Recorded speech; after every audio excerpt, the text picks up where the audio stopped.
Good morning Rahul. एक बार voice check करके बताएंगे, दैट इज वॉइस आप सभी को क्लियर है और साथ ही में जो साइंस की स्क्रीन है जिसपे वर्क एनर्जी एंड पावर लिखा हुआ है वो आपको विजिबल है।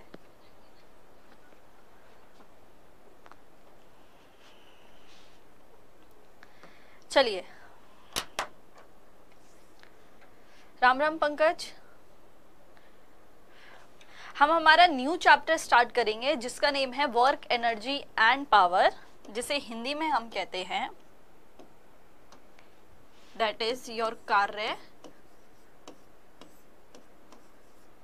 ऊर्जा और शक्ति।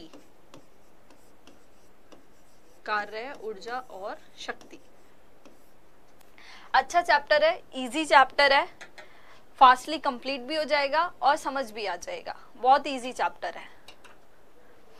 गुड मॉर्निंग सरिता, निकिता। आपका वो क्वेश्चन क्लियर हो गया सरिता? आप एक न्यूमेरिकल पूछ रहे थे सैटरडे को क्लास में।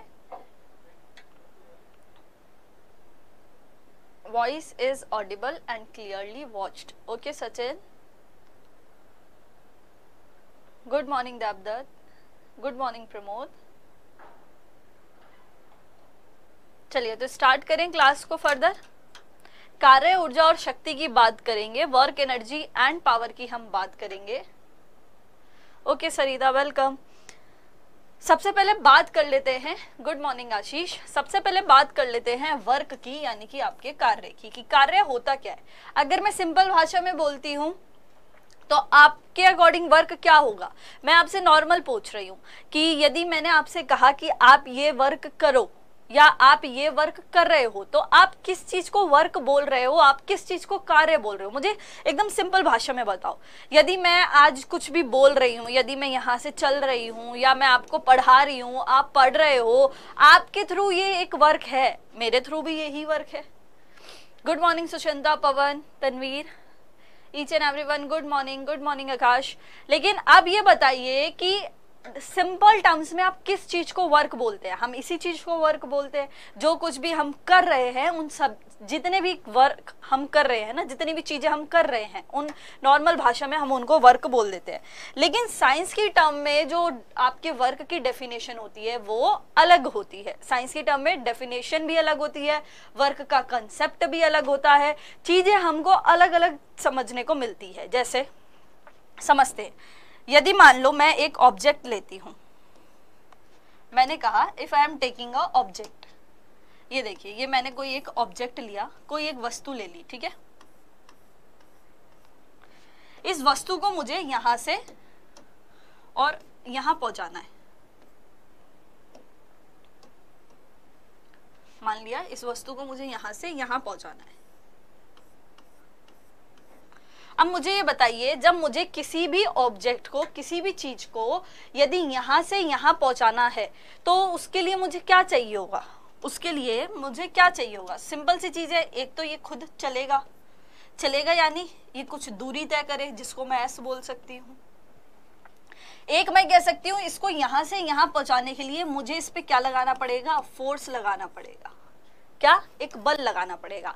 मैंने आपसे सिंपली दो क्वेश्चन पूछे। पहला क्वेश्चन ये पूछा था नॉर्मल भाषा में हम किस चीज को वर्क या कार्य कहते हैं, तो उसके लिए हमने समझा किसी भी चीज को करना ही हमारा कार्य हो गया। मेरा पढ़ाना, आपका पढ़ना ही कार्य हो गया, ठीक है। लेकिन मैंने कहा साइंस की टर्म्स में वर्क को हम अलग से डिफाइन करते हैं। साइंस की टर्म में वर्क कुछ अलग है। उसको समझने के लिए मैंने आपसे दूसरा क्वेश्चन पूछा कि ये एक ऑब्जेक्ट है, इस ऑब्जेक्ट को मुझे इस पोजीशन से इस पोजीशन पर पहुंचाना है, तो उसके लिए मुझे क्या करना होगा। उसके लिए एक तो मुझे इस पे बल लगाना होगा, दूसरा इस वस्तु को कुछ ना कुछ दूरी तय करनी पड़ेगी या कुछ ना कुछ विस्थापन या डिस्प्लेसमेंट को तय करना होगा। और साइंस के टर्म्स में इसी चीज को हम वर्क के नाम से जानते हैं। इसी चीज को वर्क के नाम से जानते हैं। लगाया गया फोर्स में यदि हम उसकी डिस्प्लेसमेंट का या विस्थापन का गुना कर देते हैं तो हमारे पास वर्क या कार्य जो है वो आ जाता है। किसी भी ऑब्जेक्ट पर किया गया कार्य इन टर्म्स ऑफ साइंस तभी माना जाता है जब उस वस्तु पर बल लगाया गया हो और बल लगाने के बाद वो वस्तु विस्थापित हुई हो। अगर इंग्लिश की बात करें तो साइंस की टर्म में फोर्स, वर्क डन जो है वो तभी माना जाता है, वर्क किया हुआ तब माना जाता है जब किसी ऑब्जेक्ट पे you applied force and it displace something या इट डिस्प्लेस अवर पोजीशन, वो कुछ ना कुछ विस्थापित हुई हो, तो ही हम उसको किया गया कार्य मान सकते हैं। अब मुझे बताइए, यदि हम यहां से इसकी ऐसा यूनिट निकालना चाहते हैं कार्य की, यानी W की ऐसा यूनिट मैं निकालना चाहती हूँ, तो फोर्स की ऐसा यूनिट मेरे पास क्या होती है, न्यूटन होती है। डिस्प्लेसमेंट है, यहां मैं लिख और देती हूँ, F का मतलब आपका फोर्स है और S का मतलब आपका डिस्प्लेसमेंट है। अच्छा, ये डिस्टेंस नहीं है, डिस्प्लेसमेंट है, तो थोड़ा सा माइंड को ऑन रखना है क्योंकि वो कुछ ना कुछ दूरी तय करेगा, एक कम ही दूरी को बेसिकली तय करेगा। शॉर्टेस्ट डिस्टेंस को हम डिस्प्लेसमेंट कहते हैं, हिंदी में बोल देते हैं बल और इसको बोल देते हैं विस्थापन। ठीक है, मैं आई होप आपको वर्क समझ आया होगा, in terms of science work क्या होता है। अब यदि मैं इसी की ऐसा यूनिट निकालती हूं तो मैं कहती हूं that is W is equal to F multiply S मेरे पास है।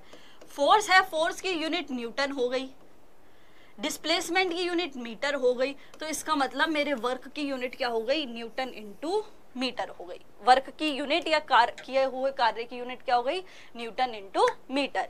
अच्छा, अब इस न्यूटन इंटू मीटर को मैं एक नाम से और जानती हूं जिसको बोला जाता है जूल, हिंदी में भी जूल ही होता है। न्यूटन इंटू मीटर का कभी आपसे मतलब पूछ लिया जाए कि ये न्यूटन इंटू मीटर क्या होता है, तो वो होता है आपके पास जूल। जस्ट बेसिक सी चीज है, हमने कार्य समझा, कार्य क्या होता है, कार्य से उसकी ऐसा ही मात्रक समझा कि वो क्या होता है। आगे चलते हैं, तो ये बताइए कार्य किस प्रकार की क्वांटिटी है, ये मेरी तरफ से पहले भी बताया जा चुका है आपको। और दूसरा ये बताएंगे कि कार्य का MLT का सूत्र क्या होगा, बताइए। हाँ, दैट इज हमारे पास MLT का सूत्र होगा, क्वांटिटी तो हमारे पास कैसी हो गई, स्केलर, जिसको हम बोलते हैं अदिश। और वही बात करते हैं MLT के सूत्र की, तो वो हमारे पास हो जाता है आपका, हाँ, दैट इज ML2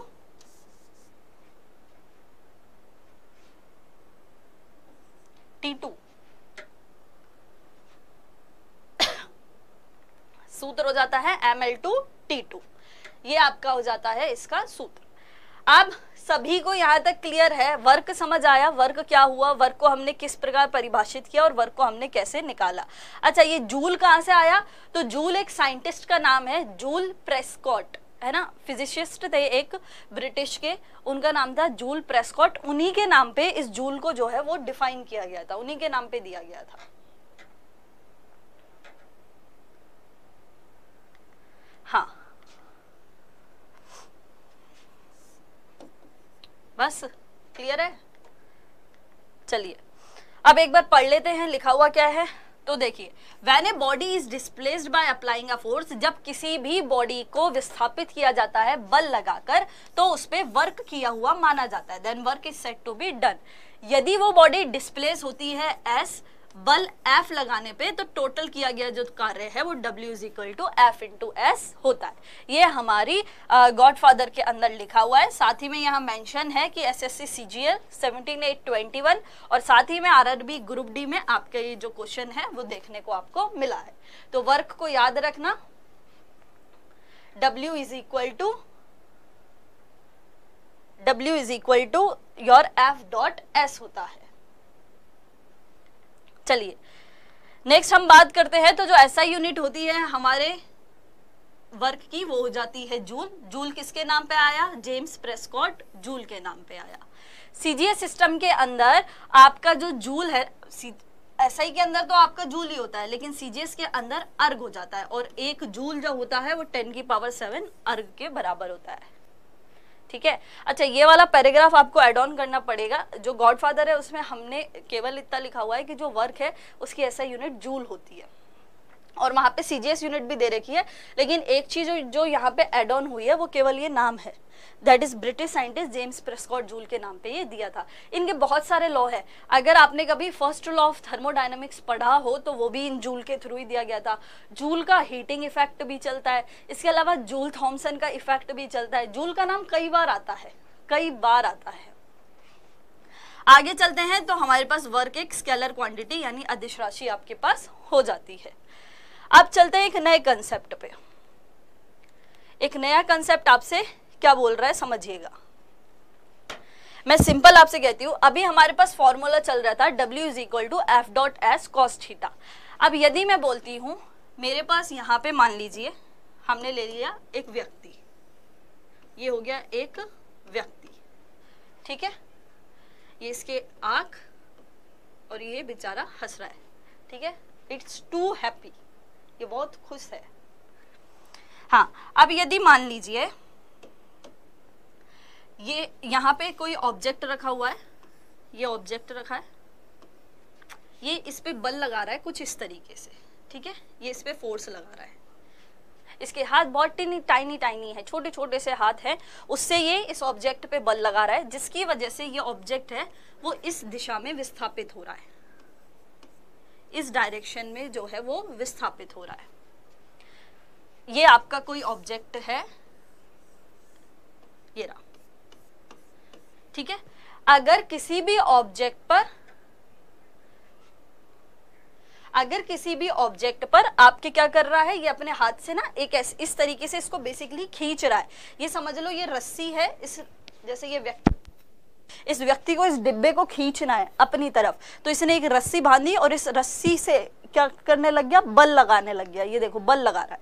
अब इस बल लगाने से ये चीज खिसक करके कहाँ आ रही है, आगे आ रही है, वो खिंच रही है, कितना खिंच रही है, एस खिंच रही है। जब भी आपको आपके फोर्स और आपके डिस्प्लेसमेंट के बीच में यदि कोई कोण दे दिया जाता है जिसको हम कह देते हैं थीटा,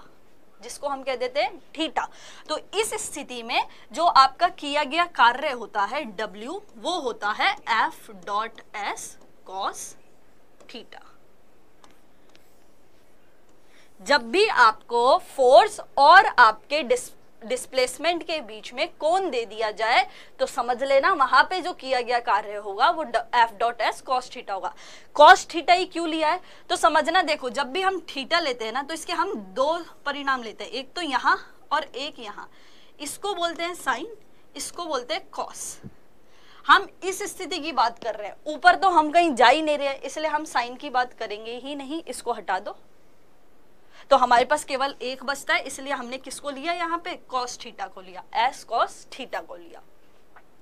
गॉडफादर की बात करते हैं तो एक बार पढ़ लेते हैं, दैट इज यदि आपको कोई एंगल दिया हुआ है थीटा, वो भी आपके बल की दिशा और साथ साथ आपके विस्थापन की दिशा के मध्य में, तो किया गया कार्य W is equal to F dot S cos theta आपके पास हो जाता है। ये क्वेश्चन आपसे रेलवे RRB ALP में 20/8/2018 को पूछा गया हुआ है। हाँ, या फिर ऐसे भी याद रख सकते हो, आधार बट्टा जो कर्ण होता है वो कॉस में चला जाता है, लेकिन अभी इतना टिपिकल मत करो चीजों को जस्ट बेसिक से समझते चलो, नॉर्मल तो ज्यादा सही रहेगा। हमने W is equal to F dot S पढ़ा, एक फॉर्मूला, दूसरा हमने W is equal to F dot S cos theta पढ़ लिया। अब इस कॉस थीटा जो है ना, ये थीटा, इसकी हमको स्टडी करनी होती है। स्टडी हमको क्या कहती है, पहली तो हमको कहती है यदि थीटा एक्यूट एंगल है यानी कि न्यून कोण है तो आपका कार्य धनात्मक होगा। वहीं ये कहती है यदि आपका थीटा राइट एंगल है तो आपका कार्य 0 होगा, और यदि आपका थीटा ऑब्ट्यूस एंगल है तो आपका कार्य नेगेटिव होगा। इसको समझते हैं क्या बोलना चाह रहा है ये। मैं सिंपली आपको एक एग्जाम्पल देती हूँ। मैं आपको बोलती हूँ मुझे किया गया कार्य आपको निकाल के दिखाना है, जिसके लिए आप मुझे W फाइंड आउट करके दिखाएंगे, जिसके लिए फोर्स मैं आपको देती हूं। कोई ऑब्जेक्ट है जिसपे 20 न्यूटन का फोर्स लग रहा है, जिसकी वजह से वो, ये मान लीजिए 5 मीटर मान लेते हैं, 5 मीटर क्या हो रहा है, विस्थापित हो रहा है। तो बताइए किया गया कार्य कितना होगा। मैंने नॉर्मल आपसे एक क्वेश्चन पूछा है, आप इस क्वेश्चन का मुझे आंसर करोगे कि कोई भी ऑब्जेक्ट है, उस ऑब्जेक्ट पे मैंने 20 न्यूटन का फोर्स अप्लाई किया है, 20 न्यूटन का एक बल लगा दिया, जिससे वो 5 मीटर डिस्प्लेस हो जाता है। तो किया गया कार्य आपके पास कितना आ जाएगा, किया गया कार्य कितना आ जाएगा, how much work you done on this object, कितना वर्क कर दिया आपने उसके ऊपर, बताइए। देखिए मैंने पहले भी कहा है, क्लास में यदि हो तो एक्टिव रहो, माइंड को यहीं रखो, क्वेश्चन पूछे जा रहे हैं उनके आंसर करो, तभी आपको भी इंटरेस्ट आता है और तभी मेरे को पढ़ाने में इंटरेस्ट आता है, फटाफट आपके आंसर मिलते हैं। हाँ, तो मेरे पास किया गया कार्य W is equal to F dot S होगा, ठीक है। W का W फोर्स मुझे दे ही रखा है 20, S मुझे दे ही रखा है 5, तो 20 मल्टीप्लाई 5 मेरे पास क्या हो गया, 100 जूल हो गया।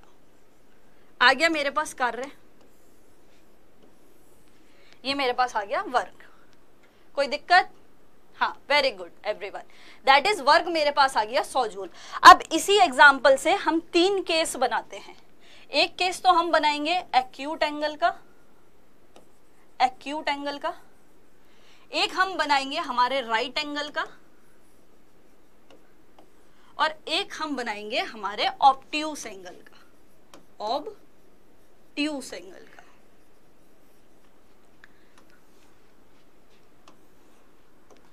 देखिए मैंने बोला था हमारा अभी जो वर्क आया था, अगर मैं एक्यूट एंगल की बात करती हूँ, यानी कि न्यून कोण की बात करती हूँ। न्यून कोण का मतलब क्या होता है, न्यून कोण का मतलब हो गया वो कोण जो आपका 90 डिग्री से क्या होने वाला है, छोटा होने वाला है। एक्यूट एंगल उसी को बोलते हैं जहां पे जो कोई भी आपका ऐसा एंगल या ऐसा कोई भी आपका कोण हो गया जो बेसिकली आपका 90 से कम होता है, उसको आप एक्यूट एंगल बोल देते हो। Less than 90 is known as your acute angle, right. अच्छा, इक्वल टू 90 को यदि 90 के बराबर है तो उसको बोल दिया जाता है राइट एंगल, और यदि आपका 90 से अधिक है तो उसको बोला जाता है आपका ऑब्ट्यूस एंगल। 90 से अधिक है तो हिंदी में इसको बोलते हैं अधिक कोण, अधिक कोण। तो यहां से हमने 3 चीजें समझी, एक्यूट एंगल, राइट एंगल और ऑब्ट्यूस एंगल। अब समझाया क्यों गया है वो समझो। मेरे पास फॉर्मूला है W is equal to F dot S cos theta. यहाँ पे मैं कॉस थीटा ही लूंगी क्योंकि मुझे थीटा की वैल्यू गिवन है। अब जो सेम वैल्यू मैंने पीछे पुट की थी मैं यहाँ पे पुट करती हूँ। मुझे कार्य निकालना है, फोर्स मुझे दिया हुआ था 20 और डिस्प्लेस मेरे पास हुआ था 5, और कॉस की वैल्यू लेट से हमने यहाँ पे एक थीटा की वैल्यू ऐड कर ली। थीटा हम ले लेते हैं, दैट इज योर 60 ले लेते हैं, उससे कैलकुलेशन इजी रहेगी। थीटा की वैल्यू ले ली 60, तो कॉस 60 कितना आ गया, इसको सॉल्व कीजिए। ऐसे ही यदि हम यहाँ भी पुट करते हैं W is equal to F dot S cos theta. W की वैल्यू निकालनी है, F मुझे पीछे दिया ही हुआ था 20, उसमें मैंने मल्टीप्लाई कर दिया 5, और थीटा राइट एंगल में कितना हो जाएगा 90। ठीक है, आगे चलते। यहाँ पे W is equal to F dot S cos theta. W की वैल्यू मुझे निकालनी है, इसकी दे रखी है 20, इसकी 5, और यहाँ कॉस को मैं ले लेती हूँ 180। ये जो थीटा है ना, यहाँ मैंने 180 ले लिया, यहाँ थीटा 180 लिया है, यहाँ पे मैंने थीटा 90 लिया है, और यहाँ पे मैंने थीटा 60 लिया है। अच्छा, यही डिजिट क्यों ली गई है, यही डिजिट क्यों ली गई है मैं उसको एक्सप्लेन कर देती हूँ। एक्यूट एंगल जो होता है उसमें मुझे कोई भी ऐसा एक एंगल लेना था जो 90 से कम होना चाहिए। जस्ट बिकॉज मेरी कैलकुलेशन इजी हो इसलिए मैंने cos 60 लिया है। जरूरी नहीं है cos 60 लो, 45 ले सकते हो, 30 ले सकते हो, 90 ले सकते हो, वो 90 तो नहीं ले सकते हो, cos 30 ले सकते हो, 45 ले सकते हो, 60 ले सकते हो, 0 ले सकते हो। 0 को भी नहीं लोगे तो ज्यादा बेस्ट रहेगा क्योंकि उसका एक और कंसेप्ट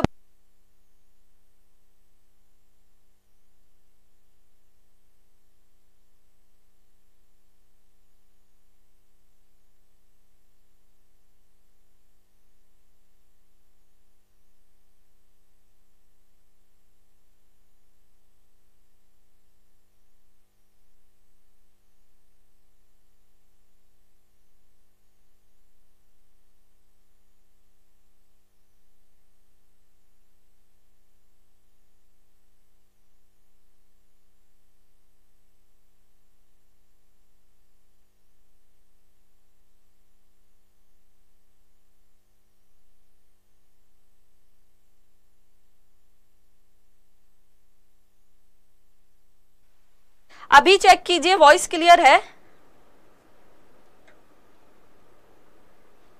अभी चेक कीजिए, वॉइस क्लियर है?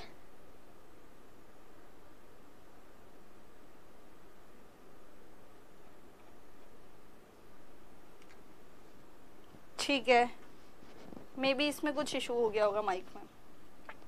देखो अभी हम फर्दर क्या कर रहे थे, मैं आपको कह रही थी एक्यूट एंगल में मुझे कोई वैल्यू लेनी थी, तो वो वैल्यू को मैं मतलब मुझे वैल्यू लेनी थी 90 डिग्री से कम की, इसलिए मैंने थीटा ले लिया 60 डिग्री।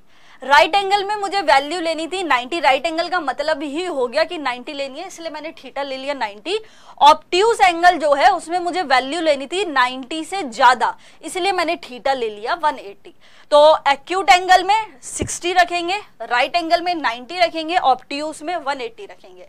अब मुझे ये बताओ, जब मैंने यहाँ cos 60 है ना, थीटा की जगह 60 पुट किया, ये हो गया 1/2, तो मेरे वर्क का मान आ गया 50 जूल। यहां तक क्लियर है? चले इस वाले को सॉल्व करते हैं। W बराबर 20 गुना में 5, तो मेरे पास हो गया 100। और ये बताइए cos 90 की वैल्यू कितनी होती है? 0। तो इसका मतलब मेरा किया गया कार्य भी कितना हो गया? 0 जूल। फिर आगे चलिए, आगे और चलते हैं, तो भैया हमारे पास आता है W 20 गुना में 5 हो गया 100, और cos 180 जो होता है उसकी वैल्यू मेरे पास होती है -1। इसका मतलब मेरा किया गया कार्य हो गया -100 जूल, -100 जूल। ये चीज समझ आ गई आपको कि हमने इसको कैसे फाइंड आउट किया? यहां हुई 50 जूल, यहां हुई 0 जूल, यहां हुई -100 जूल। ऐसा क्यों हुआ? जस्ट बिकॉज ऑफ कॉस की वैल्यू से, कॉस की वैल्यू चेंज हुई, इसलिए हमने क्या कर दिया? उसको चेंज किया। अब समझो, जब हम देखते हैं, जब हम एक्यूट एंगल की बात करते हैं, किसी भी एक्यूट एंगल की जब हम बात करते हैं, तो एक्यूट एंगल के अंदर या न्यून कोण के अंदर आपका जो किया गया कार्य है वो आपको कैसा मिलता है? पॉजिटिव मिलता है, यानी कि धनात्मक मिलता है। जब हम किसी भी राइट एंगल की बात करते हैं, तो राइट एंगल के अंदर आपको जो किया गया कार्य है वो कैसा मिलता है? शून्य मिलता है, यानी कि 0 मिलता है। और जब भी हम किसी ऑब्ट्यूज एंगल या अधिक कोण की बात करते हैं, तो आपको जो किया गया कार्य है वो कैसा मिलता है? नेगेटिव मिलता है। जो तीनों चीजें हैं वो डिपेंड किस पे कर रही हैं? आपके केवल और केवल कॉस की वैल्यू पे। अब यदि मैं आपको बोलती हूँ, इन पॉइंट्स को यदि हम समझते हैं कि यदि आपके पास थीटा एक्यूट एंगल होता है या न्यून कोण होता है, तो कार्य कैसा होगा? धनात्मक होगा, यानी कि पॉजिटिव होगा। ग्रुप डी में आया हुआ क्वेश्चन है। आगे चलते हैं, यदि थीटा आपके पास राइट एंगल या समकोण होगा, तो कार्य कैसा होगा? 0 होगा, यानी कि 0 होगा। और यदि आपके पास किया गया कार्य जो है वो या आपके पास जो थीटा है वो यदि ऑब्ट्यूज होगा, तो आपका किया गया कार्य कैसा? नेगेटिव, यानी कि ऋणात्मक होगा। ये भी आपके आरआरबी एएलपी में आया क्वेश्चन है। अभी बताओ, ये चीज आपको क्लियर हुई कि हम बेसिकली इस थीटा को किस रूप में कंसीडर करते हैं, थीटा को हम किस फॉर्म में लेते हैं। और जस्ट बिकॉज ऑफ थीटा हमारे जो किया गया कार्य है ना, वो हमको अलग अलग फॉर्म में मिलता है। यदि थीटा 90 से कम है तो कार्य पॉजिटिव, थीटा 0 है तो थीटा अगर 90 है तो 0, और यदि आपका थीटा 90 से अधिक है तो कार्य नेगेटिव। सचिन, इस पे भी अभी बात करेंगे, अभी आएगा वो चीज भी कि नेगेटिव वर्क को एग्जाम्पल से समझेंगे।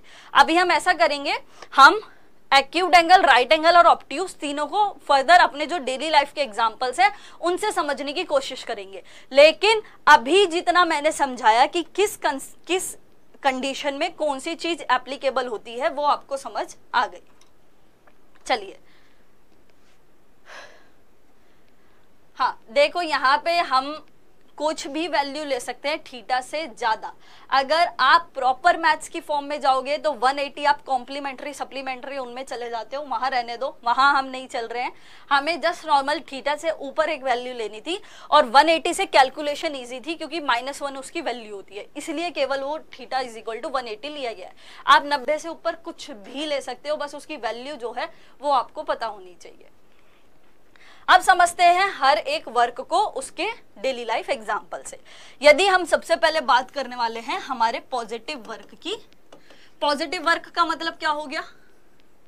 पॉजिटिव वर्क, अगर कहीं पे ये शब्द लिखा जाता है कि धनात्मक कार्य है, तो इसका मतलब माइंड में ऑन कर लेना, धनात्मक कार्य मतलब थीटा की वैल्यू यहाँ पे 90 से कम होने वाली है ना, यही हमने पढ़ा है। अब देखो जैसे मान लो ये व्यक्ति है, इस व्यक्ति को इस सोफे को क्या करना है, धक्का देना है ना, इसकी जगह से खिसकाना है, तो यहाँ पे कौन सा कार्य होगा, आपका पॉजिटिव वर्क होगा। अब यदि मैं बोलती हूँ ये कोई ट्री है, कोई पेड़ है, इससे यदि सेब गिरता है तो गिर रहा है, इसका मतलब यहाँ भी कौन सा कार्य होगा, पॉजिटिव वर्क होगा। और यदि मैं बोलती हूँ ये व्यक्ति है, मान लो इसको घास की कटाई करनी है ना, ये घास को काट रहा है, तो यहाँ भी हमारा किया गया कार्य कैसा होगा, पॉजिटिव होगा। पर मुझे ये बताइए, मैंने आपको बता दिया यहाँ पे पॉजिटिव होगा, लेकिन आपको समझ कैसे आया यहाँ पॉजिटिव होगा, यहाँ मैंने आपको कुछ थीटा की वैल्यू तो दी ही नहीं।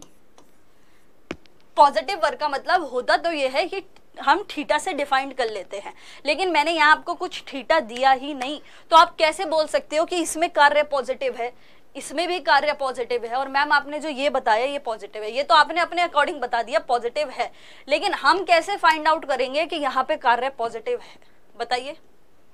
आपने इसमें ऐसा क्या देखा जो आपको पॉजिटिव लगा, मैंने तो मेरे अकॉर्डिंग बता दिया ये पॉजिटिव है, लेकिन ऐसा क्या हुआ जो ये पॉजिटिव है।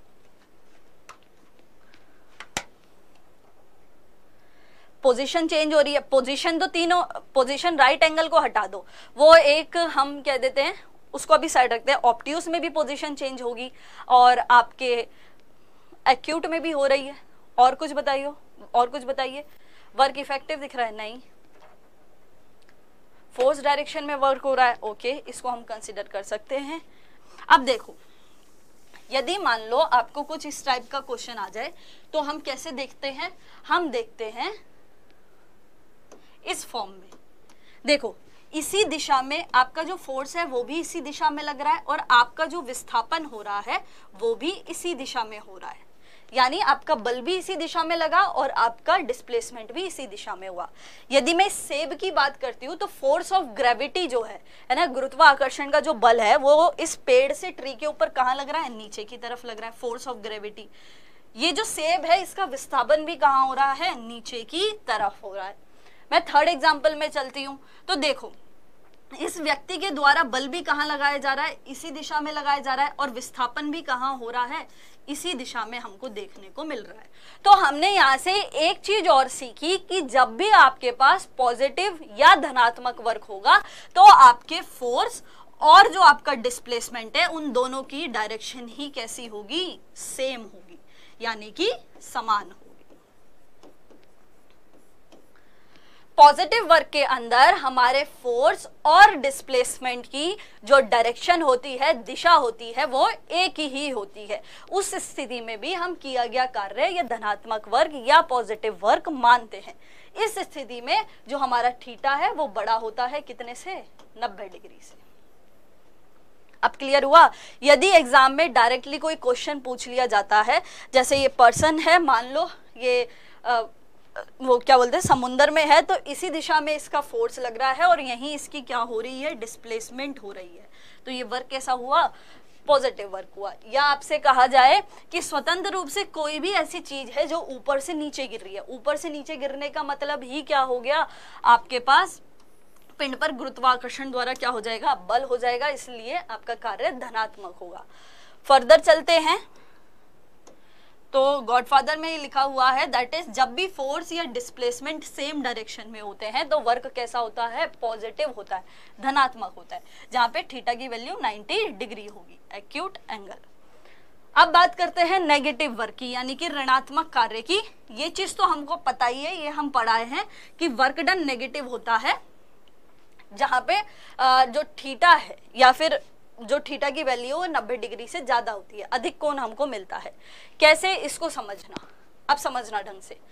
ये मेरे पास एक बॉक्स है, इस बॉक्स को मुझे धक्का लगाना है, ठीक है, ये बॉक्स है, इस बॉक्स को मुझे धक्का लगाना है, तो मैंने फोर्स लगाया इस डायरेक्शन में और इसकी मोशन या गति जो हुई वो भी इस डायरेक्शन में हुई। फिर ये तो मैम पॉजिटिव वर्क हो गया, आपने नेगेटिव वर्क में इसकी एग्जांपल क्यों लगा रखी है, बताइए। जब आप कह रहे हो कि आप इसको इसी डायरेक्शन में भेजने वाले हो, तो इस पे तो आपने बल भी इधर लगाया, इसके जो विस्थापन हुआ वो भी इसी दिशा में हुआ, फिर आप कैसे कह सकते हो आपने फिर इस इमेज को नेगेटिव वर्क में क्यों लगाया है, आपने इसको ऋणात्मक वर्क में क्यों लगाया है?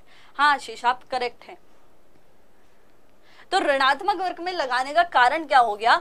फोर्स की बात सही है, फोर्स की बात सही हो रही है, लेकिन जब हम फोर्स पढ़ रहे थे तो फोर्स के एक भैया की भी हमने बात की थी। फोर्स के एक भैया होते हैं, उन भैया को क्या बोला जाता है?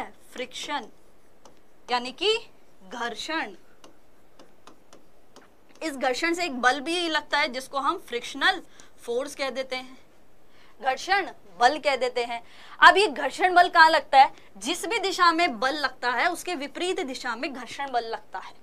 जैसे यदि जो मेरे पैर चलने के लिए यदि पीछे की तरफ फोर्स लगा रहे हैं, तो रोड की तरफ से जो फ्रिक्शन या घर्षण लग रहा है वो आगे की तरफ लग रहा है, मतलब एक दूसरे के विपरीत में। बेसिकली जिधर भी आपका बल लगेगा उस बल के विपरीत दिशा में आपका घर्षण जो है वो कार्य करता है। अब यदि मैं कहती हूं ये तो आपका पॉजिटिव वर्क है, लेकिन जो आपका फ्रिक्शन होगा, इस फ्रिक्शन के थ्रू किया गया कार्य क्या होगा? तो अब समझना, अब फ्रिक्शन फोर्स की बात कर रही हूं मैं। फ्रिक्शन फोर्स जो है ना, यदि फोर्स इस डायरेक्शन में है तो फ्रिक्शन फोर्स किस डायरेक्शन में होगा? इसके अपोजिट डायरेक्शन में होगा। इसको स्मॉल एफ से लिख लेते हैं फ्रिक्शन को। ये अगर इस दिशा में है तो फ्रिक्शन कहाँ होगा? इस बल के विपरीत दिशा में होगा, और विस्थापन कहाँ हुआ है? इस दिशा में हुआ है। अब जरा इसको हटाओ, यदि मैं केवल इस फ्रिक्शन फोर्स और इस विस्थापन की बात करती हूँ तो मेरे पास किया गया कार्य क्या होगा? ऋणात्मक होगा, यानी कि नेगेटिव होगा। नेगेटिव वर्क डन के अंदर आपके फोर्स और विस्थापन की दिशा एक दूसरे के विपरीत रहती है, एक दूसरे के अपोजिट रहती है। लेकिन वहीं जब हम पॉजिटिव की बात करते हैं, यदि मैं नॉर्मल इस फोर्स और डिस्प्लेसमेंट की बात करती तो दिशा सेम आती, लेकिन मैं यहाँ बात किसकी कर रही हूँ? फ्रिक्शनल फोर्स की बात कर रही हूँ। तो फ्रिक्शनल फोर्स की दिशा इस फोर्स के अपोजिट रहेगी। तो नेगेटिव वर्क डन के अंदर क्या सीखा हमने? कि नेगेटिव वर्क डन के अंदर दिशा एक दूसरे के विपरीत होती है, दिशा एक दूसरे के ऑपोजिट होती है। और समझते हैं इसको। तो दूसरा एग्जांपल आपको दिया हुआ है, that is when brakes are applied on a moving vehicle, work done by the braking force is negative. यहां पे क्या होता है? तो हम क्या करते हैं बेसिकली, जैसे मान लो आपकी कार है, उस कार पे आप जैसे ही ब्रेक लगाते हो तो ब्रेक तो लगे, चल वो किस दिशा में रही थी? आगे की दिशा में रही थी, फर्दर रही थी, डिस्प्लेसमेंट वहां पे हो रहा था। लेकिन जो हमारा ब्रेकिंग फोर्स लगता है क्लच के थ्रू, दबाया आपने यहाँ से, ये फोर्स आपने यहाँ से दिया, लेकिन उसको जो रोकने का काम करता है वो कौन सी दिशा में होता है? विपरीत दिशा। इसलिए व्हीकल के अंदर जो ब्रेकिंग फोर्स है वो भी कैसा होता है? नेगेटिव होता है। या फिर हम बात करते हैं इलेक्ट्रोस्टैटिक फोर्स की, जिसको आपके बोला जाता है वैद्युतीय बल। ठीक है, इलेक्ट्रोस्टैटिक फोर्स क्या होता है? वो फोर्स जो किन्हीं भी चार्जेस के बीच में या आवेश के बीच में लगता है, वह बल जो किन्हीं भी आवेश के बीच में लगता है उसको हम कहते हैं इलेक्ट्रोस्टैटिक फोर्स। ये दो होते हैं, एक तो होता है पॉजिटिव, एक होता है नेगेटिव। एक पॉजिटिव चार्ज होता है, एक नेगेटिव चार्ज होता है।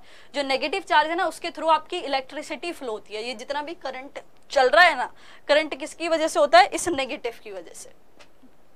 अभी हमने पढ़ा इलेक्ट्रोस्टैटिक फोर्स मतलब वो आपका फोर्स हो गया जो किन्हीं भी दो चार्ज के बीच में लग रहा है। अब समझो, यदि हमारे पास दोनों ही चार्ज कैसे हो जाते हैं? सेम हो जाते हैं। यदि दो पॉजिटिव चार्ज के मध्य जो हम बल को कंसिडर करते हैं, या मैं कहती हूं जब भी एक पॉजिटिव चार्ज को दूसरे पॉजिटिव चार्ज के पास लाया जाता है, तो यहाँ पे भी जो किया गया कार्य होता है वो कैसा माना जाता है? नेगेटिव माना जाता है। जैसे हम ऐसे नहीं बोलते कि डिफरेंट जो पोल्स होते हैं, है ना, मैग्नेट के अंदर भी हम पढ़ते हैं कि जो सेम, जब भी आपके सेम होता है ना, मतलब दो अपोजिट चीजें होती है ना, वो ही आपस में आकर के मिलती है। ऐसा टैग हम कहाँ देखते हैं? ऐसा टैग हम हमारी प्रैक्टिकल लाइफ में भी देखते हैं। विक्रम अभी बताती हूँ। तो जैसे डेली प्रैक्टिकल लाइफ में कैसे, जैसे यदि हम बात करते हैं आजकल के, जैसे हम रिलेशनशिप्स देखते हैं या फिर हमारे जो फर्दर लोगों को देखते हैं, तो वो क्या बोलते हैं कि हमेशा ना ऑपोजिट पर्सन ही आपस में एक दूसरे को क्या करते हैं, अट्रैक्ट करते हैं। तो वो अपोजिट का मतलब यही हो गया, एक दूसरे से जो विपरीत हो गए ना वही आपस में एक दूसरे को क्या करेंगे, अट्रैक्ट करेंगे। लेकिन जो दोनों सेम सेम है ना, सेम सेम है, तो वो एक दूसरे से क्या करेंगे, दूर भागेंगे, एक दूसरे से अलग अलग जाएंगे। तो वही चीज यहाँ पे हो रही है। जब सेम है तो हमारे पास किया गया कार्य कैसा हो गया, नेगेटिव हो गया, यानी कि सेम है तो वो कुछ उल्टा ही चल रहा है उनकी जिंदगी में, जो उल्टा आपको देखने को मिल गया यानी नेगेटिव हो गया। दो केस हमने पढ़ लिए, एक तो पॉजिटिव का पढ़ लिया, एक नेगेटिव का पढ़ लिया। अब एक और पढ़ लेते हैं जीरो वर्ग का या शून्य वर्ग का। शून्य वर्ग आपके ग्रुप डी में आया हुआ भी है। देखो शून्य वर्ग क्या होता है, शून्य वर्ग का मतलब मेरे थीटा की वैल्यू क्या होनी चाहिए थी, W इज इक्वल टू, यदि मैं F dot S cos theta बोलती हूँ तो मुझे यहाँ थीटा की वैल्यू 90 डिग्री मिल रही थी, या मेरा जो टोटल किया गया कार्य है वो कैसा होना चाहिए था, 0 होना चाहिए था। अब ये 0 किस किस स्थिति में हो सकता है, पहली स्थिति तो ये हो सकती है जैसे W is equal to F dot S cos theta. इसके लिए मेरे पास 3 शर्तें हो सकती हैं, F dot S cos theta. पहली शर्त तो ये हो सकती है कि मेरा किया गया कार्य 0 हो जाए, वो किया लगाया गया बल 0 हो जाए। यदि मान लो फोर्स 0 हो जाता है, 0 में अब कोई सी भी चीज हो, 0 में किसी का भी मल्टीप्लाई करोगे किया गया कार्य भी क्या 0 हो जाएगा।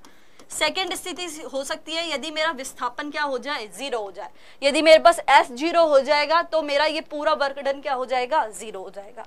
या तीसरी स्थिति क्या होती है, मेरे जो कॉस थीटा है उसकी वैल्यू क्या हो जाए, 0 हो जाए। यदि वो 0 हो गई तो भी मेरा किया गया कार्य क्या हो जाएगा, 0 हो जाएगा। ठीक है, कि जो शून्य कार्य है या 0 वर्क डन है उसको करने की 3 ही स्थिति हो सकती हैं, 3 ही कंडीशन हो सकती हैं, या तो F0, S0 या कॉस थीटा 0। तीनों में से कुछ भी 0 हुआ तो वर्क डन 0 हो जाएगा। अब तीनों के एग्जाम्पल देखने हैं। सबसे पहले इसकी बात करते हैं, F बराबर 0। समझना, यदि मान लो मेरे पास ये कोई दीवार है, ये आपको दिख रही है इस व्यक्ति के थ्रू, ये दीवार है, या मेरी मान आपके रूम की ही कोई दीवार है, या ये कोई दीवार है। इस दीवार को मैं फोर्स लगा रही हूँ, इस दीवार पे मैं फोर्स लगा रही हूँ। अब समझना, जब मैं दीवार पे फोर्स लगा रही हूँ ना, वहां फोर्स तो लग रहा है, लेकिन क्या मेरा विस्थापन हो रहा है, फोर्स तो लग गया, फोर्स तो लग रहा है, लेकिन क्या मेरा विस्थापन हो रहा है, क्या मेरा वहां पे विस्थापन हुआ, क्या मेरे फोर्स लगाने से ये दीवार अपनी जगह से खिसक जाएगी।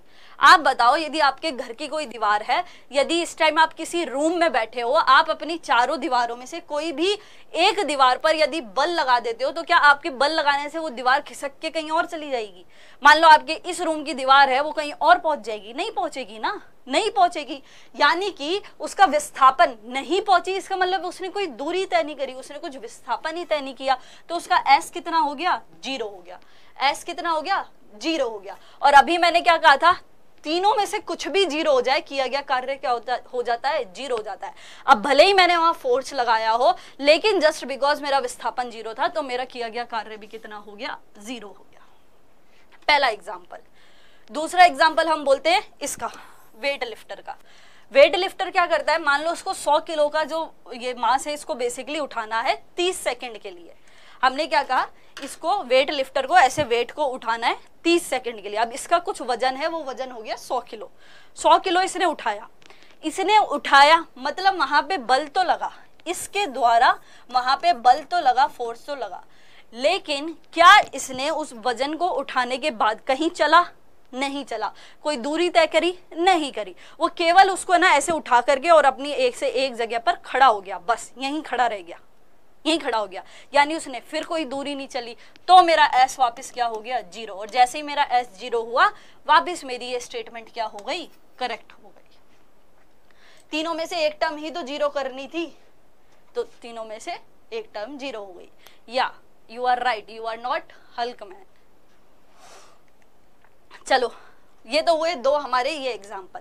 अब बात करते हैं यदि हमारा क्या हो, F बराबर 0। अभी हमने बात की थी जहां हमारा S बराबर 0 चल रहा था। अब बात करते हैं F बराबर 0 की। समझो, ये आपके पास एक टेबल है, इस टेबल पे ये कुछ बुक्स रखी हुई है, ठीक है, टेबल है, इस पे कुछ बुक्स रखी हुई है, लेकिन ना अब या तो ऐसा समझ लो ये फ्लोर ही ऐसी है कि ये एक तरफ झुकी हुई है, इंक्लाइंड है, या ये बुक ना इस पे से फिसल रही है, ये बुक इस पे से फिसल रही है। अब ये बताओ, ये बुक अपने आप ही फिसल रही है ना, मैंने तो इस पे कुछ फोर्स नहीं लगाया, मेरी तरफ से तो इस पे किसी प्रकार का कोई बल नहीं है, ये बुक ही अपने आप उस पे से फिसल रही है, मैंने तो कुछ नहीं किया। ये दूरी जरूर तय कर रही है, पहले यहाँ थी, अब ये बुक जो है अगर मेज ऐसे हो गई है या कुछ इस प्रकार रखी हुई है, तो अभी तो मैंने मतलब उसने अपनी कुछ तो दूरी तय करी, अगर यदि वो यहाँ थी तो थोड़ी देर बाद वो कहाँ हो जाएगी, टेबल से नीचे गिर जाएंगी बुक्स, दूरी तो तय की, लेकिन मैंने मेरी तरफ से तो उस पर कोई बल लगाया ही नहीं ना, वो तो जस्ट टेबल ही टेढ़ी हो रखी है, उसकी वजह से वो नीचे गई, मैंने तो उस पर कुछ नहीं किया। दैट्स वाई इस कंडीशन में हमारा फोर्स क्या हो जाता है, जीरो हो जाता है, और यदि फोर्स जीरो तो किया गया कार्य भी जीरो। बात करते हैं यदि थर्ड केस की, जहां पे हमारा थीटा बराबर 90 डिग्री हो जाए, थीटा बराबर 90 डिग्री हो जाए। अच्छा ये ना एक कॉस थीटा की बात हुई है, तो इसको 90 डिग्री याद रखिएगा, वहां मैंने जीरो लिख दिया था, जो वर्क है वो जीरो हो जाएगा, लेकिन कॉस थीटा कितना होगा, 90 डिग्री होगा। समझिए, ये कूली है, ये कूली क्या कर रहा है, सामान को उठा रहा है, जैसे ये कूली है, मैंने मान लो आप स्टेशन पे गए, आपने कूली किया, उसने सामान को उठा के अपने सर पे रखा।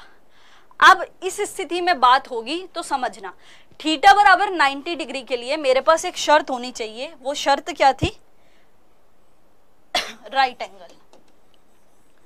अगर राइट एंगल है, क्योंकि कॉस थीटा जो होता है 90 डिग्री कब होगा, जब हमारे पास क्या बन रहा होगा, ऐसा राइट एंगल बन रहा होगा।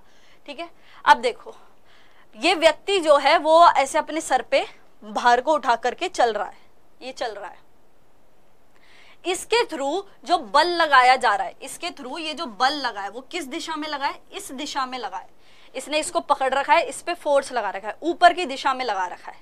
ठीक है, और ये चल किस दिशा में रहा है, इस दिशा में चल रहा है। यदि मैंने फोर्स को ऐसे उठा रखा है, ये मेरा फोर्स हो गया, इसको उठा के रखा और मैं चल इस दिशा में रही हूं, तो फोर्स तो ऐसे आया और मेरा डिस्प्लेसमेंट ऐसे आया, तो ये लाइन मेरे पास यही तो आ गई, और जैसे ही मुझे राइट एंगल मिला यानी मेरे थीटा की वैल्यू कितनी हो गई, 90 डिग्री हो गई। यदि एक और एग्जांपल से समझते हैं, ये व्यक्ति है, मान लो ये ब्रीफ केस को लेकर के जा रहा है, एक सूट केस है मान लिया इसके पास, उसको लेकर के जा रहा है, इस व्यक्ति के थ्रू इसको पकड़ने के लिए ना, ऐसे पकड़ने के लिए कौन सी दिशा में फोर्स लगा, ऊपर की तरफ फोर्स लगा, ये देखो ऊपर की तरफ फोर्स लग रहा है, ऐसे ही उसने पकड़ा होगा, लेकिन ये चल कौन सी दिशा में रहा है, इस दिशा में चल रहा है। ब्रीफ केस की मूवमेंट कौन सी दिशा में, इस दिशा में है, लेकिन फोर्स कहाँ लगा है, इस दिशा में लगा है, तो ये वापस हमको क्या मिल गया, राइट एंगल यानी कि 90 डिग्री। और जैसे 90 डिग्री मिला हमारी कंडीशन फिर सेटिस्फाई हो गई, क्योंकि हमको 90 डिग्री ही चाहिए था। तो ये आपके बेसिकली डेली लाइफ के कुछ एग्जाम्पल्स होते हैं जहां से हम थोड़ा समझ सकते हैं कहाँ पे हमको वर्क जो है वो पॉजिटिव लेना होता है। पॉजिटिव वर्क होता है यानी एक्यूट एंगल की बात हो रही है, वहां पे फोर्स और जो डिस्प्लेसमेंट है डायरेक्शन सेम होती है। नेगेटिव वर्क डन में फोर्स और डिस्प्लेसमेंट की डायरेक्शन विपरीत होती है एक दूसरे के, और जीरो में हमने देखा हमको केवल एक राइट एंगल मिल जाना चाहिए। फर्दर आगे चलते हैं तो कुछ और पॉइंट्स हैं जिनको एक बार समझ लेते हैं, फिर फर्दर आपके क्वेश्चंस को देखेंगे। पहला आपके पास है, जब भी आपके जो दिशा होती है फोर्स की और साथ ही में आपके मूवमेंट की जो डायरेक्शन होती है, मूवमेंट की डायरेक्शन को क्या मैं डिस्प्लेसमेंट भी कह सकती हूँ इस स्थिति में, केवल इस स्थिति में, है ना, इस स्थिति में मैं उसको विस्थापन भी कह सकती हूँ। तो वही सेम इस दिशा में बल लगा है और यही आपके क्या हो रहा है, मूवमेंट हो रहा है।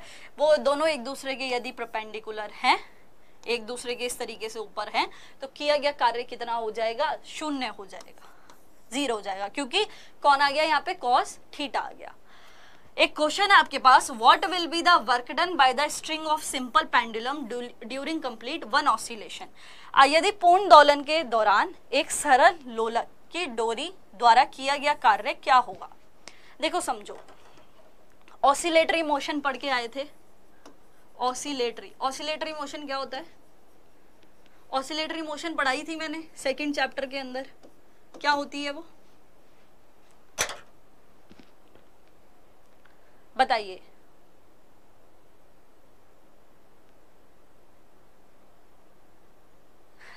सचिन ऐसा नहीं है, उसकी एनर्जी तो लगी है ना, खैर वर्क जीरो हो गया तो उसकी फिर एनर्जी पावर सभी जीरो में चली गई।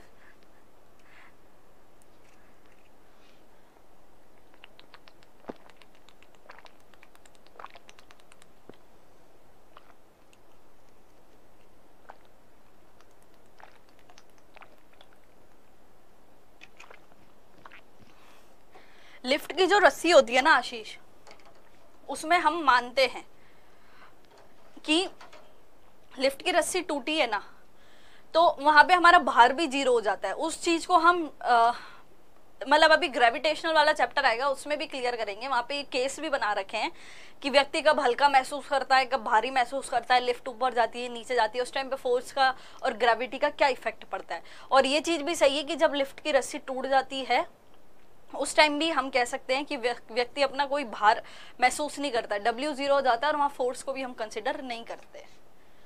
अभी बात करते हैं यदि ऑसिलेटरी मोशन की, तो भैया उसको दोलन गति तो हिंदी में कहते हैं।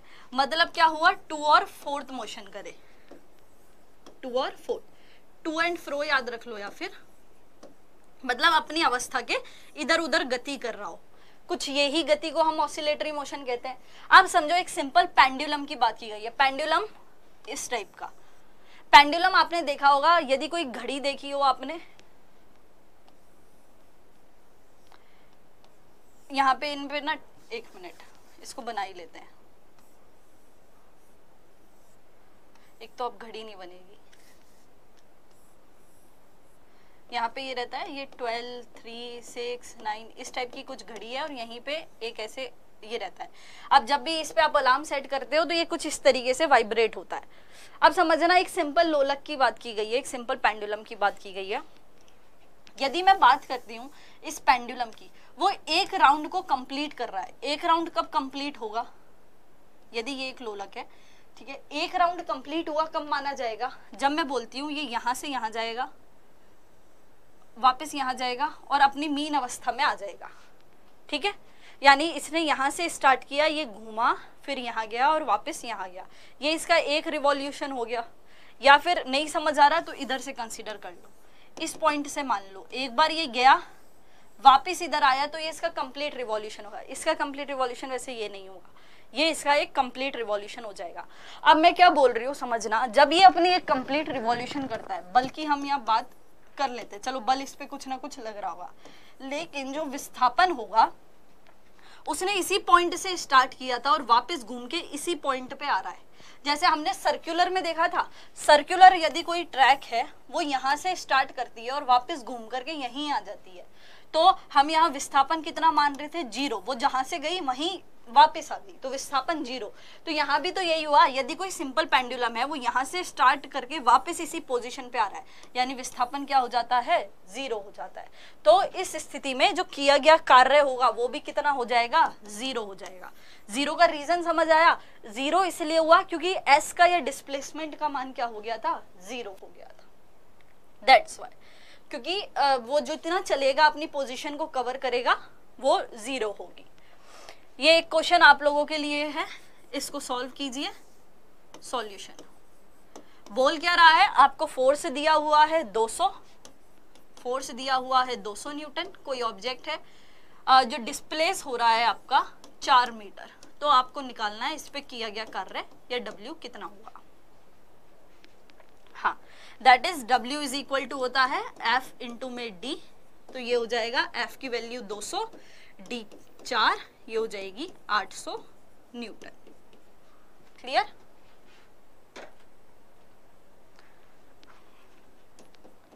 मीटर, ठीक है। चलिए नेक्स्ट है, नेक्स्ट आपके पास एक और है, ये नोट्स हैं गॉडफादर के, एक और है, to completely melt 1 gram of ice at 0 degree mechanical work must be done. ये स्टेटमेंट ही आपको याद रखनी है। कभी भी किसी भी यदि हम बात करते हैं 1 ग्राम, मान लिया मेरे पास कोई बर्फ है, उसको मुझे 0 डिग्री पे क्या करना है, बेसिकली पिघलाना है, तो वहां पे मेरे पास जो वर्क डन होगा वो किस फॉर्म में हो रहा है, वो मैकेनिकल फॉर्म में हो रहा है। बस ये है। यदि मैं बोलती हूँ कोई बल है, ठीक है, उस बल के द्वारा यदि किया गया कार्य उसके पाथ पर डिपेंड नहीं कर रहा है, उसके पथ पर निर्भर नहीं कर रहा है, तो इस स्थिति में या इस कंडीशन में उसको कंजर्वेटिव फोर्स के नाम से जान लिया जाता है। ये 2 स्टेटमेंट है, जिनमें पहली स्टेटमेंट केवल इतनी थी, 1 ग्राम बर्फ को अगर 0 डिग्री पे हम मेल्ट कर देते हैं तो वहां पर हमारा मैकेनिकल वर्क होता है। इसके बिहाफ एक बहुत बड़ा डेरिवेशन है, वो डेरिवेशन सॉल्व करना होगा। वो डेरिवेशन सॉल्व करने का कोई सेंस नहीं है। देखो, जितने डेरिवेशन मैं करा सकती हूँ ना उतने मैं आपको सॉल्व करा देती हूँ। जैसे अभी मुझे वो समझाना था आपको एक्यूट एंगल, ऑब्ट्यूस और वो जहाँ थीटा की वैल्यू हमें लेनी थी, जो चीजें रिलेवेंट है उसको मैं करा देती हूँ, इसका कोई सेंस है नहीं, इसका बहुत बड़ा एक डेरिवेशन है, इसलिए हम इसको विद डेरिवेशन समझ भी नहीं रहे। और बात करते हैं इसकी, तो ये तो आपका लर्न ही करनी पड़ेगी कि कंजर्वेटिव फोर्स क्या होता है। तो कंजर्वेटिव फोर्स का मतलब होता है यदि आपके किसी ऑब्जेक्ट पर कार्य हो रहा है, कोई बल लगा करके यदि कार्य किया जा रहा है और वो उसके पथ पर निर्भर नहीं कर रहा है, तो हम कह सकते हैं वो कौन सा बल हो गया, कंजर्वेटिव फोर्स हो गया। स्टार्ट होते हैं आपके क्वेश्चन। पहला क्वेश्चन है what is the SI unit of work, यानी आपके कार्य का एसआई मात्रक क्या है, अर्ग, जूल, डाइन या फिर न्यूटन। आपके कार्य का एसआई मात्रक क्या है, हाँ दैट इज हमारे पास राइट आंसर हो जाता है आपका बी, कितना, joule. Next, what kind of quantity is work, आपका कार्य किस प्रकार की राशि है, सदिश, अदिश, भौतिकी या फिर काल्पनिक। हाँ दैट इज हमारा राइट आंसर होगा क्या, स्केलर। वैसे लर्न भी किया था हमने, सविता का आधा द्रव्य दाऊ चाग कोश, वहां से इसको याद भी रख सकते हैं। एक वस्तु पर बल लगाने के बावजूद भी किया गया कार्य शून्य होगा यदि उसका विस्थापन क्या हो, ऋणात्मक, धनात्मक, उदासीन या फिर शून्य। ये बोल रहा है कि यदि आपका कोई भी ऑब्जेक्ट है उस पर यदि आप फोर्स लगा देते हो, फोर्स लगाने के बाद भी उसका जो वर्क डन है वो 0 होगा, तो इस स्थिति में उसका विस्थापन क्या होगा, नेगेटिव, पॉजिटिव, इनडिफरेंट या 0। वर्क डन की बात कर रहा है।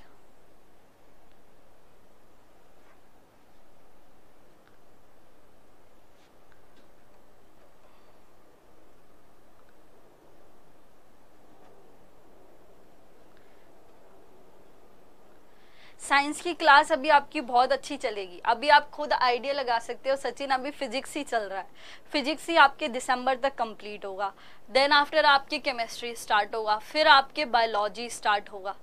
तो आप खुद ही सोचो कि अभी आपके पास बहुत टाइम है, पहले साइंस को कंप्लीट कर लो, उसके बाद ये है कि रिवीजन पैरेलल करना होगा। यदि पूरा साइंस मतलब जैसे केमिस्ट्री में पढ़ाती हूँ तो मैं आपका बीच बीच में, क्योंकि केमिस्ट्री फिजिक्स में कुछ ऐसी टर्म्स है जहाँ पे दोनों मतलब टर्म्स रिलेट कर जाती हैं। जैसे आप काइनेटिक एनर्जी यहाँ पढ़ते हो ना, तो वहाँ पे काइनेटिक एनर्जी ऑफ मॉलिक्यूल पढ़ोगे, तो काइनेटिक एनर्जी आ गया, तो मैं आपसे क्रॉस क्वेश्चन पूछ लिया करूंगी जिससे मुझे भी पता चल जाएगा आपको कितना याद है। रही प्रैक्टिस की तो उसका अभी बाद में देखेंगे सचिन। अभी जो राइट आंसर होगा वो क्या हो जाएगा, हाँ तो एक minute, despite applying force on an object the work done will be 0 if its displacement, तो डिस्प्लेसमेंट हमारे पास क्या होगी, बेसिकली 0 होगी। डिस्प्लेसमेंट 0 होगी तभी तो किया गया कार्य भी क्या होगा, 0 होगा। किसी वस्तु के बल और बल की दिशा में विस्थापन कितने डिग्री के कोण पर किया गया कार्य अधिकतम होगा, वाह ये बहुत सही क्वेश्चन है। At what angle of work what degree will be the force and displacement of an object in the direction of the force be the maximum work done, 45, 30 degree, 60 degree या 0 डिग्री। सबसे अधिकतम आपको कार्य कहाँ पे देखने को मिलेगा बताइए, 45 डिग्री पे देखने को मिलेगा, 30 पे देखने को मिलेगा, 60 पे देखने को मिलेगा या 0 पे मिलेगा। हाँ जैसे हमारा जो राइट आंसर है वो डी होगा, सबसे अधिकतम हमको हमेशा 0 डिग्री पे देखने को मिलेगा। एक्यूट एंगल में चलोगे तो 0 पे मैक्सिमम होगा, जैसे 0 से 30 हमने ये देखा था ना, देखो जब हमने cos 60 की बात की थी तो हमारा वर्क डन 100 था, जब हम cos 90 पे गए तो हमारा 0 हुआ, cos 180 पे गए तो माइनस में चला गया। सबसे कम कहाँ था, सबसे अधिक कहाँ था, हमारे पास cos 60 में था, और जब उससे नीचे जाओगे तो और भी क्या मिलेगा, अधिकतम मिलेगा। यानी cos 0 पे अधिकतम रहेगा, अब जाते जाओ पीछे वो आपका घटता जाएगा। कार्य का मान धनात्मक होता है, कार्य का मान ऋणात्मक होता है, कार्य का मान 0 होता है, या कार्य का मात्रक न्यूटन इंटू मीटर होता है। ऊपर दिए गए कथन में से कौन सा सही है, विच of the statement given above is correct. कौन सी स्टेटमेंट आपको सही लग रही है बताइए। सॉरी, मिनिमम 30 पे कैसे जा सकते हो, 0 से भी तो निकाल सकते हो। cos 0 की वैल्यू 1 होती है, हम अटकते कहाँ हैं, cos 90 पे अटकते हैं, क्योंकि cos 90 की वैल्यू 0 होती है, इसलिए वहां पे वर्क 0 हो जाता है। लेकिन cos 0 की वैल्यू तो 1 होती है, अब अगर सिंपल भी बात करोगे, अगर हम कॉस की टेबल भी बनाते हैं तो 0, 1/2, 1/√2, √3/2 इसी फॉर्म में चलता रहता है, सॉरी यहाँ 1 रहता है। अब मुझे बताओ ये एक ही तो सबसे बड़ा होगा, एक से छोटा आधे में चला गया, आधे से 1/2, 1√3/2, सबसे बड़ी वैल्यू ही 1 आ रही है, तो इसके बाद वाले मान तो वैल्यू को क्या करेंगे, कम ही करेंगे। चलिए फिफ्थ का जो है वो हमारे पास डी हो जाता है। नहीं इट्स ओके रिंकू। देखो वर्क बराबर क्या होता है, बल गुना में विस्थापन यानी force into displacement, mass into displacement, द्रव्यमान इंटू लंबाई या बल इंटू दूरी।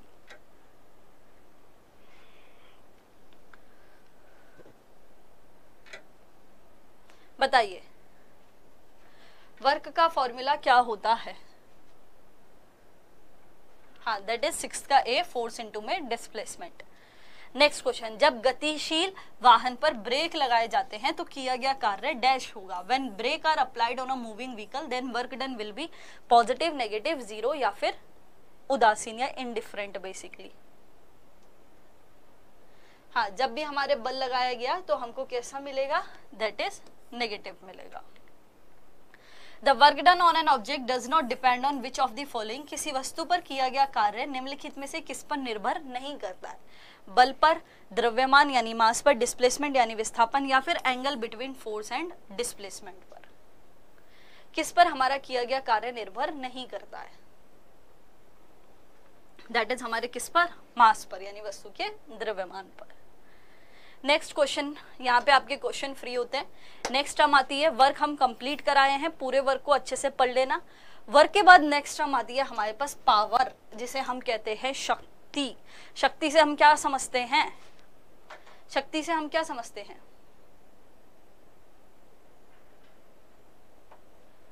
एक मिनट रजनीश चेक कर लेते हैं। हाँ work is equal to force into displacement ही तो होगा। वर्क में हमेशा याद रखना डिस्टेंस नहीं आता है, इसलिए मैंने बोला था डिस्टेंस को मत कंसीडर करना, W is equal to F into S ही होगा। चलिए शक्ति से क्या समझते हो, आज मेरे पास बहुत शक्ति है ना, आज मैं ऐसे मतलब होता कि मतलब आज मैं कुछ ऐसे प्रधानमंत्री होता तो मेरे पास कितनी पावर होती, उस पावर की बात ही अलग होती। या मैं एक CGL में इंस्पेक्टर होता तो वो पावर आज के लेवल से क्या होती, बहुत ही अधिक होती। इसी चीज को हम नॉर्मल पावर समझते हैं। वेरी गुड आशीष। लेकिन अब फिर वही चीज यार, हमारे पास जो पावर है ना, अब वो पावर हो गई, जैसे हमने पहले कार्य पढ़ा था, हमारी भाषा में तो कार्य क्या हो गया, तुम्हारा पढ़ना मेरा पढ़ाना, तो उसी हिसाब से हमारी भाषा में पावर क्या हो गया, पावर हो गया कि मैं कितना मतलब शक्तिशाली हूँ। या तो शक्तिशाली से हम समझ सकते हैं, या फिर आज मेरे पास इतनी पावर है मैं ये कर सकता हूँ, वो कर सकता हूँ, या मेरे पास कभी इन फ्यूचर में इतनी पावर हुई तो मैं ये कर लूंगा, है ना। लेकिन साइंस के टर्म में पावर क्या होता है, तो उसका मतलब होता है कि आप जो भी कार्य कर रहे हो ना, उस कार्य को आप कितने समय में बेसिकली कर पा रहे हो, जितने जल्दी। हाँ दैट इज पावर या शक्ति का मतलब ही ये हो जाता है कि आप जो वर्क कर रहे हो ना, उस वर्क को आप कितनी दर से या किस रेट से बेसिकली कर पाए हो, उस चीज को हम कह देते हैं पावर। आपको कुछ भी एक निश्चित या फिक्स्ड डेफिनेट वर्क करना था इन टर्म्स ऑफ साइंस, जैसे आपको मान लो इसको खिसकाना ही था, है ना, इस पे आपको वर्क ही परफॉर्म करना था। वर्क के लिए इसका फोर्स इंटू डिस्प्लेसमेंट हमको निकालना था, इसको डिस्प्लेसमेंट लिखना, ठीक है, फोर्स इंटू डिस्प्लेसमेंट हमको निकालना था। लेकिन ये कार्य करने के लिए भी मैं इस कार्य को कितने टाइम में बेसिकली कर पाई, तो इस फॉर्म में याद रख लो, उसको हम क्या कह देंगे, इसकी पावर यानी कि शक्ति कह देंगे। शक्ति भी हमारे पास कैसी राशि होती है, एक अदिश राशि होती है। फॉर्मूले की बात करूं तो वर्क डन अपॉन में टाइम टेकन, जो भी दिया हुआ काम में है आपको करना है, उसको आप दिए गए समय से या समय से डिवाइड कर दीजिए, आपके पास आ जाता है पावर यानी कि शक्ति। इसको इस फॉर्म में भी लिख सकते हैं, that is power is equal to W upon T. W का मतलब वर्क डन हुआ, T का मतलब समय हुआ। वर्क डन की यूनिट क्या थी, जूल, T की क्या हो गई, समय, तो जूल बटा सेकंड क्या हो गई, वॉट हो गई। वॉट किसके नाम पे आई है, वॉट भी एक साइंटिस्ट का ही नाम था, वॉट भी एक साइंटिस्ट का ही नाम था। आपको यदि ये अभी आप आगे भी पढ़ोगे, स्टीम इंजन जो है ना, स्टीम इंजन जिन साइंटिस्ट ने बनाया था इनका नाम था जेम्स वॉट, और इन जेम्स वॉट के नाम पे ही इस पावर की जो यूनिट है वॉट, इसको भी रखा गया। आगे चलते हैं तो वॉट के और पावर जो होती है उसके अलग अलग कई सारे यूनिट्स होते हैं, जैसे 1 किलोवाट इज इक्वल टू 10 की पावर 3 वॉट। ये कहाँ से आया, तो इसके लिए हमने पढ़ा था EPTGMKHDA, यही पढ़ा था, जब 10 की पावर 1 2 3, उसके बाद टेबल स्टार्ट कर दो, 9 12 15 और 18, यही पढ़ के आए थे। तो यहीं से देखो, किलो का मतलब 10 की पावर 3, तो इसलिए किलोवाट का मतलब कितना, 10 की पावर 3 वॉट।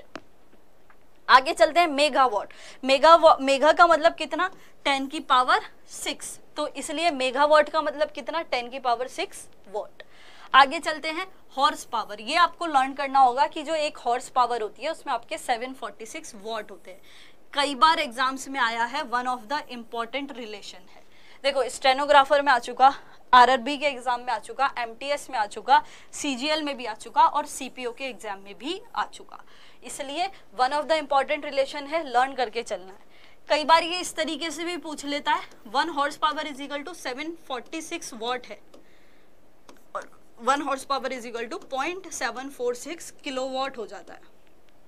किलो में, वॉट को किलोवाट में करेंगे, 1000 का डिवाइड ही करोगे, तो वो जस्ट डिवाइड कर दिया, 0.746 किलोवाट हो जाएगा।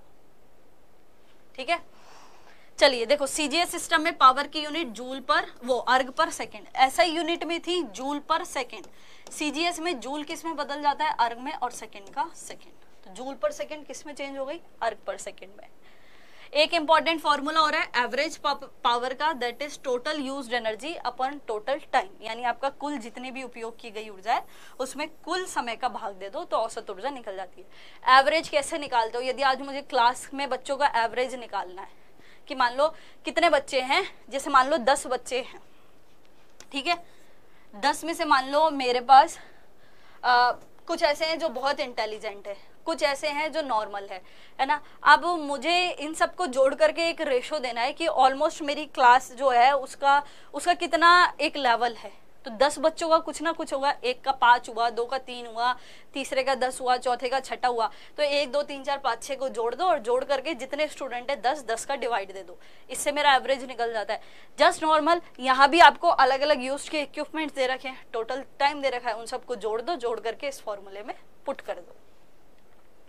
नेक्स्ट होता है यदि स्ट्रेट लाइन की बात की जाए, वैसे तो आपके पावर का फॉर्मूला होता है P is equal to W/T, यानी वर्क डन अपॉन टाइम, लेकिन स्ट्रेट लाइन के कंसेप्ट में पावर बराबर होता है बल गुना में वेलोसिटी, तो P is equal to FV आपको याद रखना है।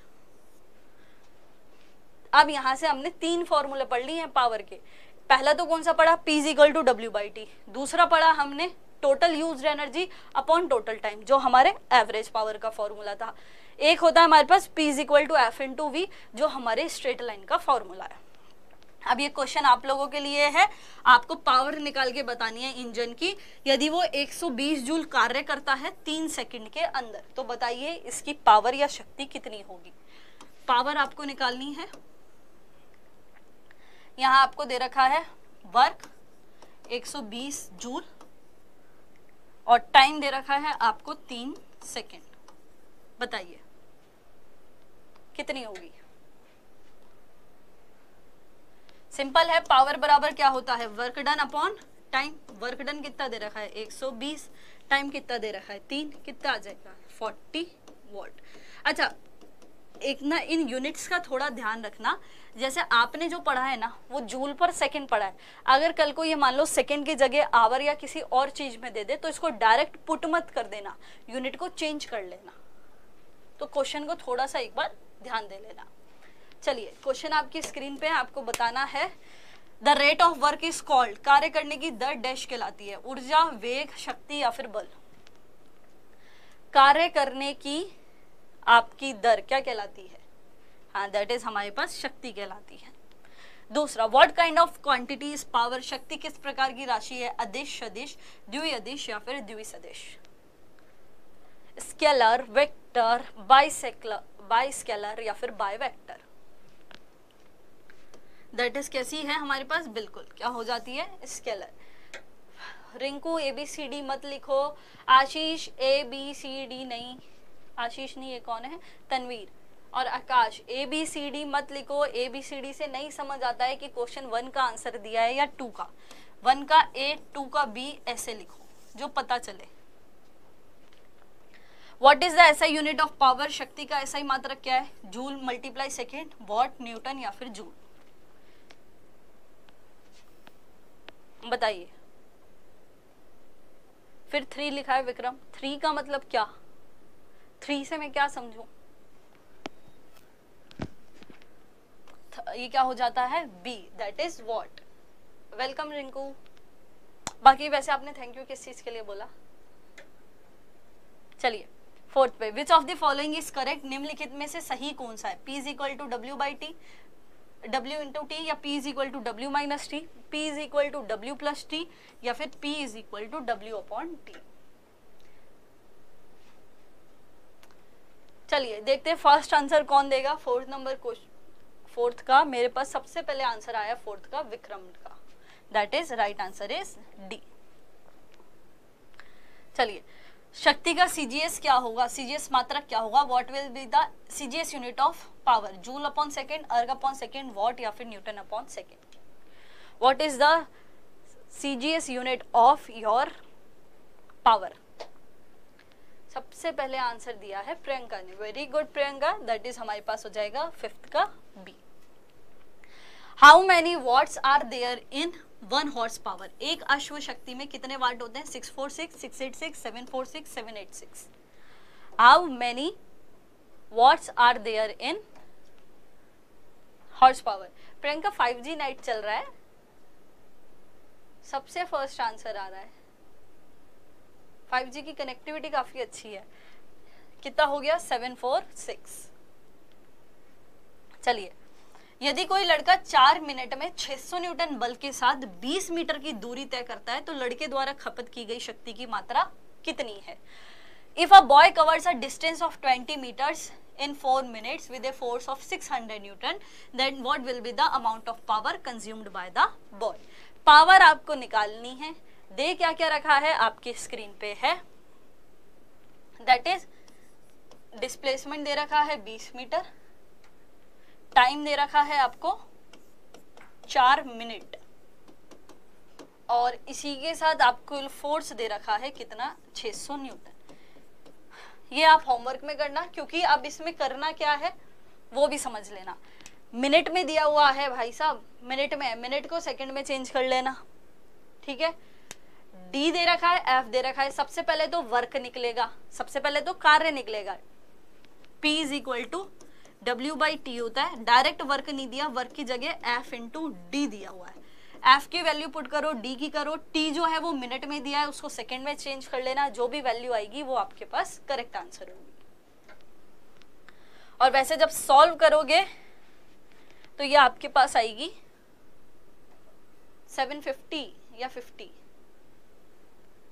P is equal to F V लगा लो, P is equal to F V कैसे लगाओगे, V तो वेलोसिटी कहाँ है आपके पास,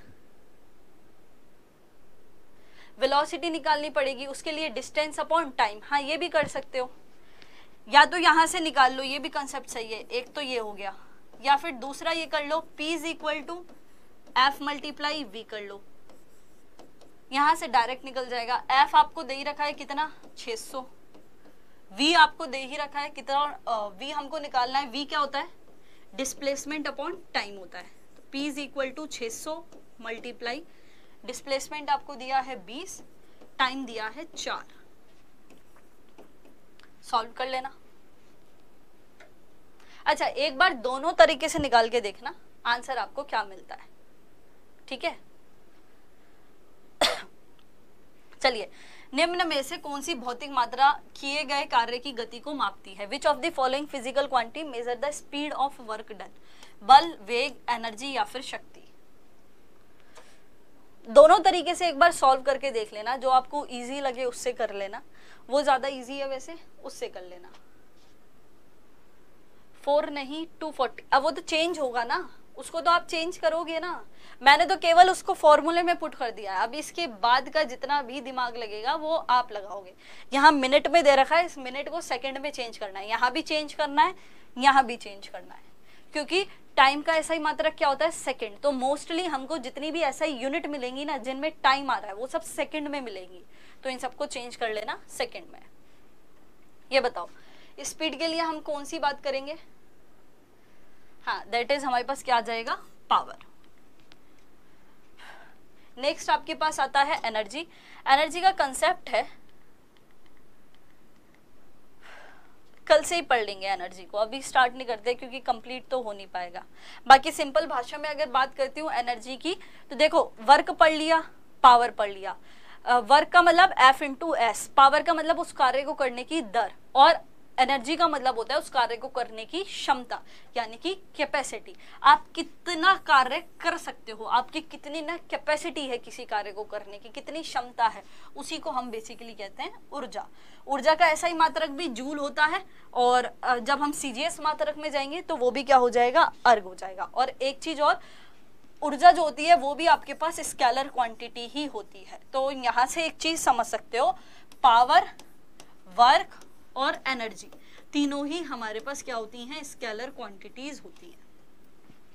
वैसे आपने एक चीज नहीं पूछी कि आपका जो वर्क होता है वो F इंटू एस होता है। वर्क फोर्स जो है, फोर्स की यूनिट न्यूटन, या मैं बात करूं फोर्स कैसी राशि है, फोर्स आपके पास एक वेक्टर क्वांटिटी है। डिस्प्लेसमेंट या विस्थापन है वो भी आपकी क्या है, वेक्टर क्वांटिटी है। तो हमेशा याद रखना, जब भी दो किन्हीं भी वेक्टर क्वांटिटी का आपस में मल्टीप्लीकेशन होता है तो उनका जो प्रोडक्ट होता है ना वो हमेशा ही एक स्केलर क्वांटिटी होता है। केवल इसी वजह से जो वर्क है ना, उस वर्क जो होता है वो आपकी एक तरीके की स्केलर क्वांटिटी होती है। Why your work is scalar quantity? Only because of this reason, vector into vector होता है। चलिए अब क्लास को लीव करते हैं। 7th का आंसर आप करेंगे। वर्क क्या करना है, आज बेसिक पढ़ा है, केवल उसको पढ़ लेना है ना, और इतनी टिपिकल चीज नहीं है, चैप्टर बहुत इजी सा है। कल की क्लास भी ऐसी होगी। अब जो फर्दर है वो सारे चैप्टर इजी हैं। एक चैप्टर नंबर 5th है जो थोड़ा सा लेंदी चैप्टर है, जैसे 2nd चैप्टर में टाइम लगा है ऐसे ही 5th चैप्टर में भी टाइम लगेगा, लेकिन उसको भी हम बढ़िया तरीके से समझते हुए पढ़ लेंगे। ओके पंकज, अब यदि आपके कोई डाउट है तो वो आप पूछ सकते हो, और यदि नहीं है तो हम फ्री कर सकते हैं। विक्रम, आपका कुछ क्वेश्चन था वो आप एक बार पूछ सकते हो।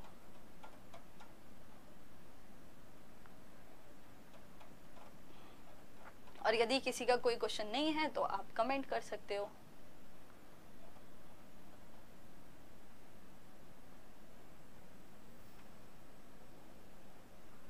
विक्रम, मुझे मिल नहीं रहा है, आपका क्वेश्चन गया कहाँ?